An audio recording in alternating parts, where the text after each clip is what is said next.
পাগলা হয়ে যাচ্ছে। এই 2-3 দিন আগে প্রচণ্ড জ্বরে ভুগছিল, আজকে একটু ভালোভাবে দাঁড়া ফুলেই আছে এখনো। दुकान पे आके बोली बाबा चोम्मा ले वो चोम्मा बोली चश्मा।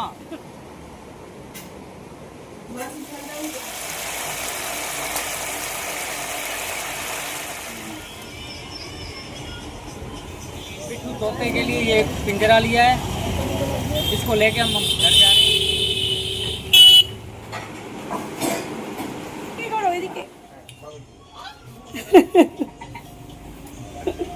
তোমরা আমাকে অনেকেই প্রশ্ন করেছো যে তুমি কেন শ্বশুরবাড়িতে যাও না, কেন তুমি বাপের বাড়িতে পড়ে আছো, তোমার বাপের বাড়িতে থাকা একেবারে উচিত না, কেন তুমি বাপের বাড়িতে বসে বসে দাদা বৌদির ঘাড় ভেঙে খাচ্ছ।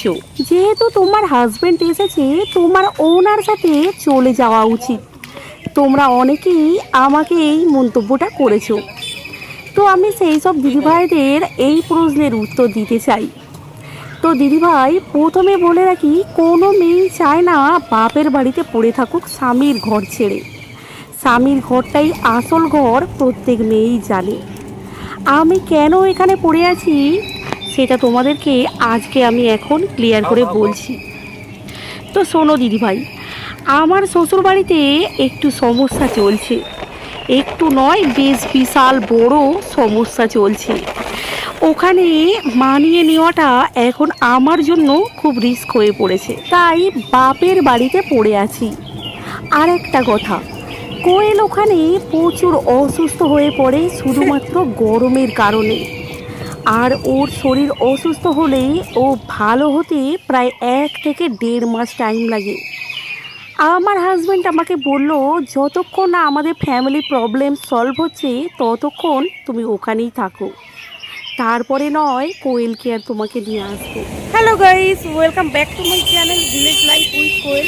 সো গাইস, কালকে কোয়েলের জন্য 2 জোড়া জুতো নিয়ে গিয়েছিলাম, কিন্তু প্রবলেম একটাই, ও পায়ে একটাও জুতো হলো না। তাই আজকে ওর জন্য জুতোগুলো পাল্টাতে এসেছি। তো চলো যাওয়া যাক। আমার দিদির বাড়িতে যাওয়ার সময় কোয়েল ঘুমিয়ে পড়ে আমার কোলে, আর কখন যে এক পাটি জুতোর পা থেকে খুলে যায় আমাদের দুজনের মধ্যে কেউই টের পেলাম না। তারপরের দিন কোয়েল ঘুম থেকে ওঠার পর ওর নিজের জুতোগুলোকে খোঁজাখুঁজি করে। খুঁজে না পাওয়ার পরে কোয়েল আমাদেরকে জিজ্ঞাসা করলো, মা আমার জুতো কোথায়? তখন আমরা ওকে বললাম, তুমি তোমার জুতো কাল রাতে হারিয়ে ফেলেছো। কোয়েল রেগে মেগে আমাদেরকে বলতে লাগলো, যাও তাহলে এখনই গিয়ে আমার জন্য জুতো কিনে আনো। আমরা দুজন কালকে এসেছিলাম জুতো কিনতে, কিন্তু 2টো জুতো এমনই নিয়ে গেছি ওর পায়ে একটাও সাইজ আসছে না। তাই কোয়েলের বাবা বলল, ওকে সঙ্গে করে দোকানে নিয়ে চলো, তাহলে জুতোর সমস্যাটা হবে না। পায়ে পরে দেখে নেবে। কোয়েল দোকানে এসে নিজে 2 জোড়া জুতো পছন্দ করলো, তাই ওর বাবা কিনেও দিল। দেখো কতটা পরিমাণে কোয়েল খুশি। তারপরে চলে এলাম একটা বড় ফলের দোকানে। ওখানে ছিল অনেক ধরনের ফল, যেমন মৌসুমি লেবু, আম, কাঁঠাল, কলা, আঙুর, অনেক ধরনের। কিন্তু এই মার্কেটে প্রচুর হাই প্রাইস সমস্ত ফলের, তাই এই হাই প্রাইস দিয়েই কিছু কিছু ফল আমরা কিনে নিলাম।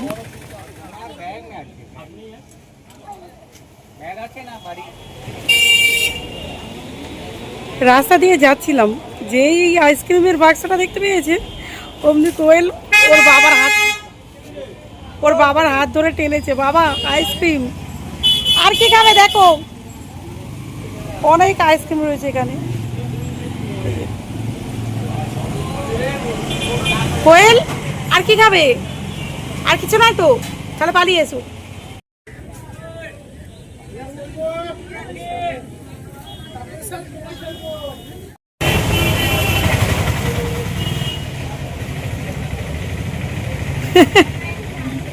ভালো খেতে কোয়েল, কেমন খেতে?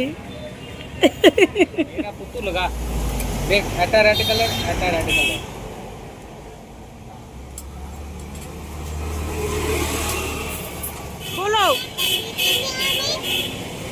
तो दुकान पे आके बोली बाबा चोम्मा ले वो चोम्मा बोली चश्मा फिर कौन सा लिया है? ये दिखाओ कोयल, ऑयल लगाओ कोई लगाओ। পরে দেখাও, पोरे পরে দেখাও। রাস না ঘরে নয়, এখন পরে দেখাও না। पूरे दिखाओ।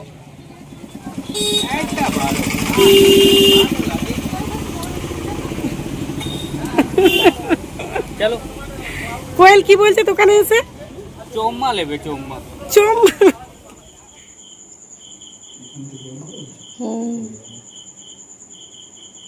বাজার থেকে জুতো ফল তো কেনা হয়ে গেল, কিন্তু এখনও দু রকম আইটেম কেনা বাকি আছে, ওটা ঘরে যাওয়ার সময় কিনে নেব। তো কোয়েল, তোমার কি কি নেওয়া হলো আজকে? জুতো, তোমার জন্য আম, चोम्मा চিপস, চশমা। কিনে নেব। এখন অনেকটাই দেরি হয়ে গেছে, ঘড়িতে 12টার কাঁটা প্রায় ছুঁই ছুঁই করছে, তাই আমরা একটা টোটো ধরে সোজা ঘরে চলে এলাম। কি রান্না হচ্ছে মা? মাছের ঝাল হচ্ছে, ডাল হয়ে গেছে, মাছের ঝাল ভাত হয়ে গেছে? ভাত হয়ে গেছে। আচ্ছা, আমি এখন এসেছি এই যে আমাদের ওনার জামা প্যান্টগুলো তুলতে, কারণ প্রচণ্ড বৃষ্টি হওয়ার কারণে জামা কাপড় ধুয়ে দিয়েছে, তাই একটা জামা প্যান্ট শুকনো হতে প্রায় 2 থেকে 3 দিন টাইম লাগছে। সেই জন্য আজকে সব রোদে দিয়েছিল, আর সেই জামা কাপড়গুলোই তুলতে এসেছি। এই যে এখানেও রয়েছে কিছু জামা কাপড়। আমার দিদির শ্বশুরবাড়ি যেখানে, সেখানে সমস্ত জিনিসের রেট বেশি।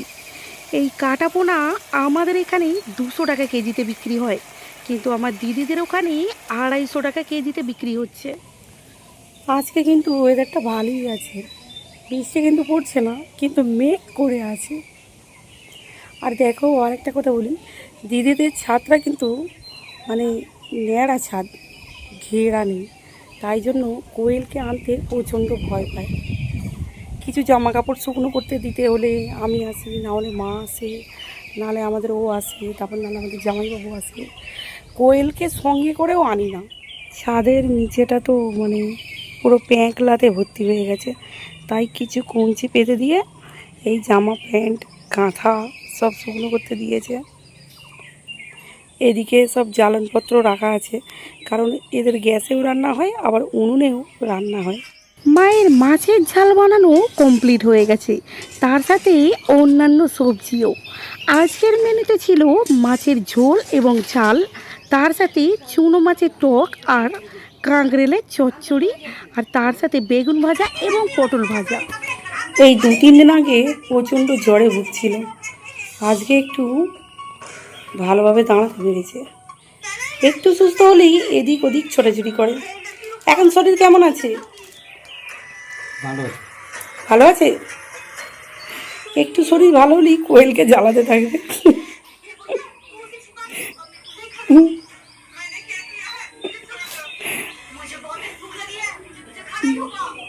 এই গাছটায় দেখো কত তাল হয়েছে, এই গাছটার তালগুলো পেকে গেছে, আর এই গাছটার তালগুলো নরম আছে। তো আমি জিজ্ঞাসা করলাম, এই গাছটার তাল পেকে গেছে আর এই গাছটার তাল কোথায় গেল? তাল গাছটা ওই যে, ওই গাছটার তাল নরম কি করে? বললো যে এই গাছের তালটা মানে আগে ফলে, আর ওই যে গাছের তালটা ওইটা পরে ফলে, সেই জন্য ওইটা নরম আছে আর এইটা পেকে গেছে। এবার যারা বলেছে তারাই জানে কতটা সত্যি কতটা মিথ্যে। দিদিদের ছাদে কত অ্যালোভেরা গাছ লাগিয়েছে, এই যে অনেক অ্যালোভেরা গাছ আছে, আবার তার সাথে এই যে ড্রাগন ফলেরও গাছ আছে একটা। আমি যখন রুটি করছিলাম সেই সময় মা কোয়েলকে পেট ভরে মাছের ঝাল দিয়ে ভাত খাইয়ে দিয়েছে, আর সেই সাথে ঘুম পাড়িয়েও দিয়েছে, কারণ কোয়েল প্রচণ্ড উৎপাত করে।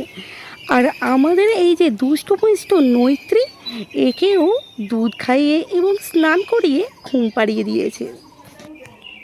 দিদির বেবি হয়েছে প্রায় আজ 10 থেকে 12 দিন, কিন্তু পাগুলো দেখো এখনো পর্যন্ত সে আগের মতোই ফুলে আছে। এই যে কী অবস্থা, ফুলেই আছে এখনো।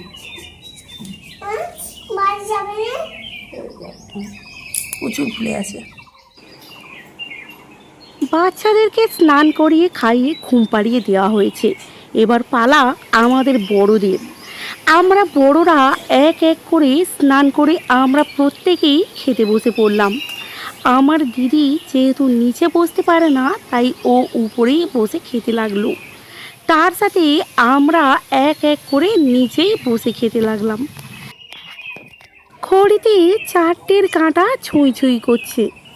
তোমরা দেখতেই পাচ্ছ, ছোট থেকে বড়রা মাঠেতে ফুটবল খেলতে শুরু করে দিয়েছে। আর আমাদের জন্য অপেক্ষা করছে অটোওয়ালা, কারণ আমরা আজকে দিদির বাড়ি থেকে বিদায় নিয়ে আমাদের ঘরে যেতে চলেছি। আমরা ঘরে চলে যাচ্ছি বলে দিদি কাঁদতে বসে গেছে।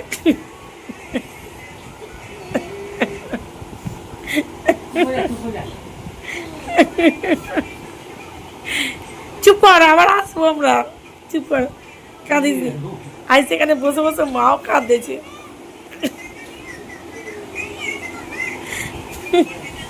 আচ্ছা আমি জানাই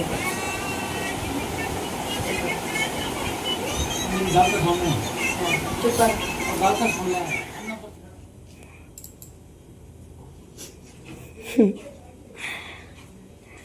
আমরা সব আজকে বাড়ি চলে যাচ্ছি, মাও চলে যাচ্ছে, সেই জন্য খুব কান্নাকাটি করছে।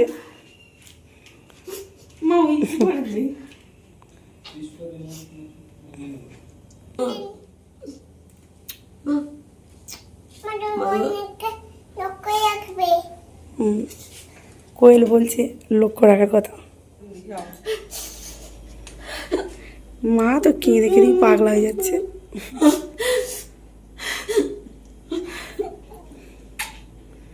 যাও না, আবার এই আসবে তো নাকি? চলো।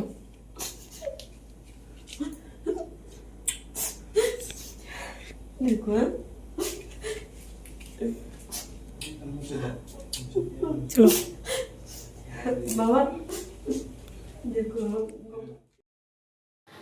অনেক কান্নাকাটির পর আমরা চলে এলাম টোটোর কাছে। এবার রওনা দিলাম বাড়ির উদ্দেশ্যে। বলেছিলাম না ভিডিওর মাঝখানেই যে আমার 2টো আইটেম কেনা বাকি রয়েছে। তার মধ্যে হলো এই 6টা সেট টিফিন বক্স, কারণ ও বাড়িতে গেলে ওকে এই টিফিন বক্সে খাবার তৈরি করে দেব। কে বলেছে ঘরে বসে থাকলে ভালো করে বুঝতে পারে? যাও মনে আসতে হবে, কি চলছে দেখতে হবে। 6টা সেট দাও কাকা, সব প্যাক করে দাও। ये हमारे बिट्टू तोते के लिए ये पिंजरा लिया है। इसको लेके हम घर जा रहे हैं अब, और पिंजरे में तोते को रखेंगे, खाना देंगे। और बराबर के लिए हमारे पास रहेंगे। हाँ 2 बार पकड़ के लाया इसको। হ্যাঁ কি রে এ বেরিয়ে যায়, ঘর ভুলে যায়। তোকে কদিন ভোট বুঝবে, কোথা পাইলি কোথা পাইলি তোকে কদিন ভোট বুঝবে। কোথা পাইলি এই দেখ বাবা, এই যে দিচ্ছে। पूरा तो करना ही करना है। হ্যাঁ আই যেতে চাই রে। এই দেখ তো কি আছে আপনি এবার বেরোনোর জন্য বায়না করছে। মিঠু, তোমার নতুন ঘর এই দেখো, মিঠুর নতুন ঘর। তো বন্ধুরা, আজকের ব্লগটা তোমাদের কেমন লাগলো অবশ্যই আমাকে কমেন্ট করে জানাবে। আর যদি ভালো লাগে ভিডিওটাকে like, comment, share and subscribe করতে ভুলবে না। আমি পরবর্তী ভিডিও নিয়ে আসবো এমনই একটা ইন্টারেস্টিং। তো ততক্ষণ পর্যন্ত আপনারা সুস্থ থাকুন এবং ভালো থাকুন। জয় হিন্দ, জয় ভারত।